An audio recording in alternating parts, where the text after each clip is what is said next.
Ashama harka fuune akkam jirtan dhaggeeffattoonni YouTube channel Soofuma Raappe bakkuma jirtanitti nageenyi kan koo isiraara qabachaa har'as viidiyoo haarawaan walitti deebinee jirra. Egaa dhaggeeffattoota kan koo YouTube'n seera haarawaa baasuu isaa kanaan dura isinitti himee ture short viidiyoodhaan wal qabate YouTube'n seera haarawaa baasee jira. Seera haarawaa YouTube'n baase kunis kanaan dura isinitti agarsiisee ture akkaataa ittiin YouTube channel keessan irratti short viidiyoodhaan yookaan viidiyoo daqiiqaa tokko gadiitiin qarshii hojjechuu akkaataa ittiin dandeessan kanaan dura isinitti agarsiisee jira. Seera kanallee akkaataa ittiin walii galtee uumuu dandeessan kanaan dura viidiyoo tokko isiniif hojjedhee jira waa'ee short viidiyootiin wal qabate YouTube channel keessanillee akkaataa ittiin sirreessifachuu dandeessan monetization isaallee sirraahee jira wanti tokko jechuudha short viidiyoodhaan wal qabate so kanallee akkaataa ittiin sirreeffachuu dandeessan kanaan dura viidiyoo tokko isiniif hojjedhee jira viidiyoo san linkii isaa description jala isiniif kaa'aa viidiyoo san warra hanga ammaatti ilaalin irra deebiidhaan ilaalaadha. Egaa yeroo sanitti dhaggeeffattoota kan koo Janaarii 1 irratti yeroon YouTube'n seera haarawaa viidiyoo gabaabaa irratti kan gallakkise kana jechuun viidiyoo gabaabaa irratti illee qarshii hojjechuu akkaataa ittiin dandeenyudha. Yeroo viidiyoo gallakkisu sanitti hojii irra oolle jechuudha. Amma garuu guutumaan guututti short viidiyoodhaan illee kaffaltii eegalee jira YouTube'n jechuudha.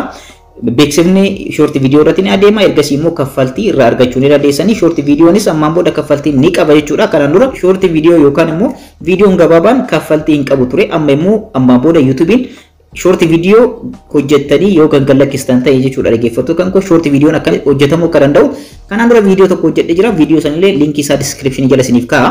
So short viidiyoo gad lakkisuudhaan viidiyoo daqiiqaa tokko gadi gad lakkisuudhaan bifa ittiin monetization gootanillee isinitti agarsiisee ture. So monetization erga gootanii booda beeksifni akka irratti adeemu gochuudhaan qarshii irraa hojjechuu ni dandeessanii amma immoo guutumaan guututti dhaggeeffattoota kan koo nu beeksisee ture malee hojii hin eegalle ture amma guutumaan guututti hojii eegalee jira. Fakkeenyaaf karaa emailii keessaniitiin dhaggeeffattoota kan koo guyyoota lama dura jechuudha YouTube creators jedhee egaa ergaan kun isin dhaqqabee jira. Shorts ad revenue sharing starts today jedhee jira guyyaa har'aa short viidiyoo irratti illee kaffaltiin eegalamee jira akkan wallee beeksifni short viidiyoo irratti adeemu eegalamee jira jedhee karaa emailiitiin isin dhaqqabee ture jechuudha. Akkanumallee YouTube studio YouTube keessanirrallee yoo seentan jechuudha gubbaa kanarratti short viidiyoodhaan wal qabate akkuma asirratti argartan short viidiyoon hundiyyuu kaffaltii akka eegalee fi beeksifni illee irratti deemu akka eegaleedha kan isinitti himu jechuudha. Asirratti akkuma asirratti argartan ammaan booda short viidiyoo irraa qarshii hojjechuu ni dandeessanii short viidiyoo gallakkisuudhaan qarshii ciccimaa hojjechuu ni dandeessanii. Short viidiyoon kun kaffaltiin isaa maal fakkaata akkamitti immoo kafala akkamitti immoo ammaan booda irratti hojjechuu dandeenya kan jedhu yaada muraasa isiniif qabadhee dhufee jira.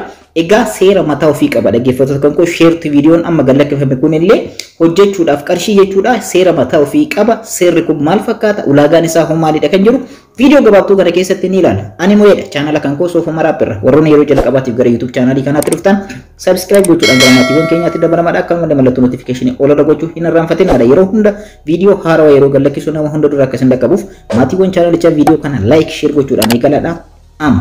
Gara barnoota keenyaatti ceena. Egaa dhaggeeffattoota kan koo YouTube channel keessan irra yeroo seentanii YouTube studio YouTube channel keessan irra yeroo seentan haala kanaan isin dhufa kaffaltii eegaluu isaa fi beeksifni short viidiyoo irratti illee yookaan viidiyoo gabaabaa irratti akka adeemuu danda'uu fi ammaan booda kaffaltii akka isiniif kaffaluudha kan isiniif ibsu learn more ka jettu kana kilik gochuudhaan bal'inaan waan tokko wajjin haa ilaallu. Egaa dhaggeeffattoota kan koo YouTube short monetization policy egaa akkuma asirratti argaa jirtan Febraarii 1 irratti bara 2023 kana keessa jechuudha barfanjoota kana keessatti akka eegaleedha jechuudha. Short viidiyoon kaffaluu akka eegalee fi beeksifni illee akka irratti adeemu haala kanaan isiniif ibsa jechuudha dhaggeeffattoota kan koo. Egaa waa'ee poolisiiwwan isaa walumaa galatti baay'ee ibsa jechuudha dhaggeeffattoota kan koo. Short viidiyoon akkamitti kaffaluu akka danda'u maal akka of keessa qabatee fi maal akka ilaallatu bal'inaan asirratti isiniif kaa'ee jira dhaggeeffattoota kan koo. Wanta tokko isiniif ibsuudhaaf ni yaalla jechuudha dhaggeeffattoota kan koo.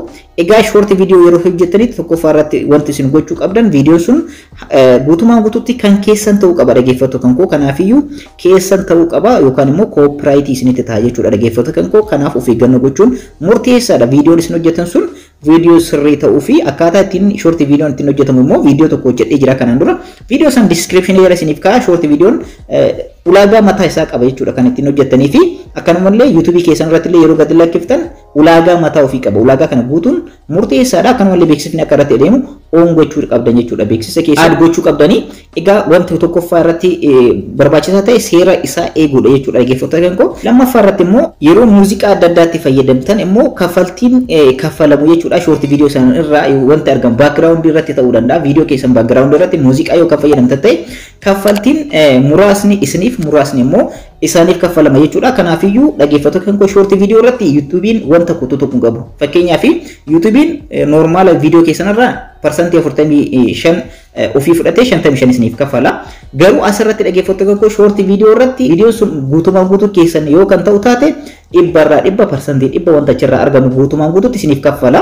Garuu lammaffaa irratti dhaggeeffattoota kan koo percentage 50 kan isiniif kaffalu immoo background irratti muuziqaa yoo kan fayyadamtan ta'e ordinary yookaan abbaan muuziqaa background irratti fayyadamtanii sun percentage 50 isirraa qoodama. Isinillee percentage 50 argatu jechuudha. Sadaffaa irratti immoo dhaggeeffattoota kan koo muuziqaa lama yookaan muuziqaa lama background irratti yoo kan itti fayyadamtan taate asin kan argatan percentage 33 percentage 66 immoo kan galii kan ta'uuf abbaa muuziqaaleewwan lamaanii background irratti fayyadamtaniiti jechuudha. Dhaggeeffattoota kan koo gabaabinatti kana fakkaata.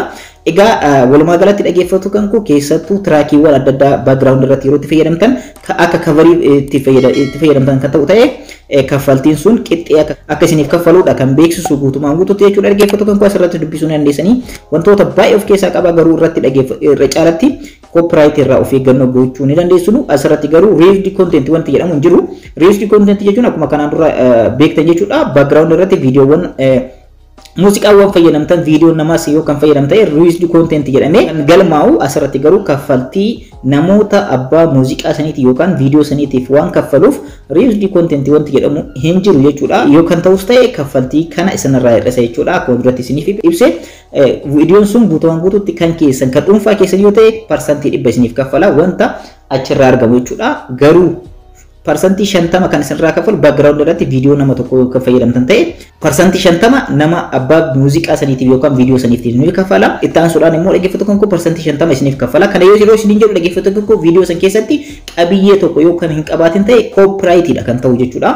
Garuu background irratti muuziqaa yoo kan fayyadamtan ta'edha. Muuziqaa background irratti akkaataa ittiin fayyadamtan akkamitti itti fayyadamuu kan dandeessan kanaan dura isinitti agarsiisee jira. Kanaafiyyuu viidiyoo san YouTube chaanaalii kan koorraa daawwachuu hin dagatinaadha. Dhaggeeffattoota kan koo walumaa galatti seera kun kana fakkaata. Bal'inaan garuu akkaataa kaffaltii isaa asirratti dubbisuu ni dandeessanii. Egaa dhaggeeffattoota kan koo gabaabinumatti guyyaa har'aa irraa kaasee YouTube keessan irratti short video lakkiftan ta'e kaffaltii argachuu ni dandeessanii. Kaffaltiin akka argatan immoo beeksisa on gochuu hin dagatinaadha. Akkuma viidiyoo kamiyyuu short video kan lakkiftan irratti illee beeksisa on gochuu hin dagatinaadha. Monetization on godhaadha. On yeroo gootanitti kaffaltiin beeksisni akka irratti adeemamu YouTube ni godha. Beeksisni irratti adeeme yoo ta'e immoo kaffaltii isinii kaffala.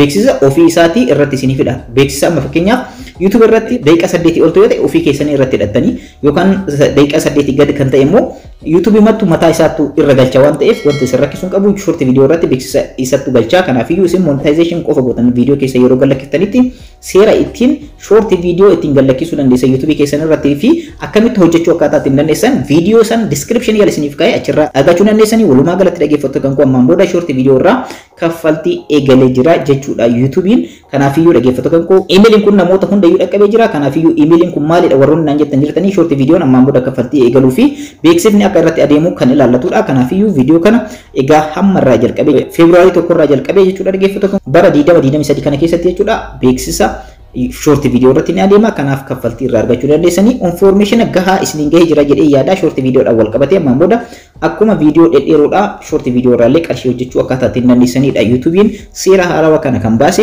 itti fayyadamaa isiniin jechuu barbaada. Barnoonni kan koo kanarraa kana fakkaata. Akka irraa baratanii fi akka itti fayyadamtan abdiin qaba. Warroonni YouTube chaanaalii kanaaf haaraa taatan subscribe godhaa. Akkanumallee mallattoo notification ol irra gochuun hin irraanfatinaadha.